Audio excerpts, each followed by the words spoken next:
এয়ারপোর্টে আবিরের বাবা আলী আহমদ খান আর তানভীর দাঁড়িয়ে আছে। তানভীর সম্পর্কে তার চাচাতো ভাই আর বয়সে 2 বছরের ছোট, কিন্তু দুজনের বেস্ট ফ্রেন্ড আর কলিজার বন্ধু। তানভীর আবিরকে দেখে দৌড়ে এসে জড়িয়ে ধরল।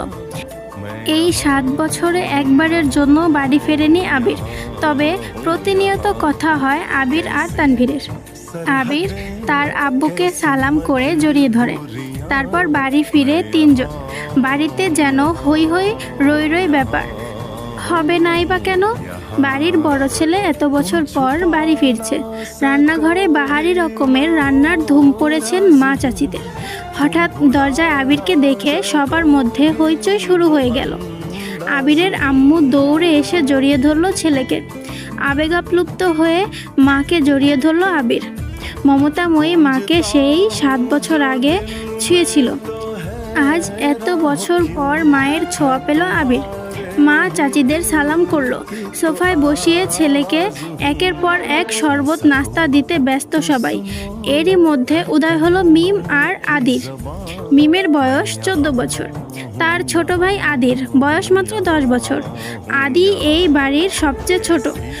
আবির যখন দেশ ছেড়েছিল তখন আদির 3 বছর হয়েছে মাত্র। ভিডিও কলে দেখতে দেখতে ভাইকে সে একটু একটু চিনে। দৌড়ে এসে জড়িয়ে ধরেছে ভাইকে। আবিরও জড়িয়ে ধরেছে আদিকে। মিমও আবিরের পাশে বসেছে, খোশ গল্প করছে সবাই মিলে। আদি জিজ্ঞেস করছে, ভাইয়া আমার জন্য কি এনেছো? আবির যেই না উঠতে যাবে মা চাচিরা উঠতে দিচ্ছে না। আগে শরবত খাবি তারপর উঠবি। আবির তানভীরের দিকে তাকিয়ে বলল, ওই লাকেজটা নিয়ে আয় তো। তানভীর একটা লাকেজ টান দিতে যাবে। আবির আচমকা বসা থেকে দাঁড়িয়ে, ওটাতে ছবি না।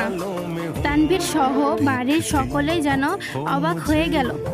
আবির আবার ঠান্ডা মাথায় বলল, পাশের লাকেজটা নিয়ে আয়। তানভীরও তার কথা মতো লাকেজটা নিয়ে আসলো। লাকেজ খুলে যে যার মতো জিনিস বের করছে আর জিজ্ঞেস করছে, এটা কার, এটা কার? আবির শরবত খেতে খেতে উত্তর করছে, আদির জন্য বিদেশি দামি দামি খেলনা, মিমের জন্য ড্রেস, কসমেটিক্স বক্স, মা কাকিদের জন্য অনেক গিফট, তানভীরের জন্য মোবাইল, একটা ল্যাপটপ, অন্যান্য গিফট। আলাদা একটা ল্যাপটপ আছে। মিম জিজ্ঞেস করছে, ভাইয়া এই ল্যাপটপটা কি তোমার? আবির উত্তর দেয়, না এটা মেঘের।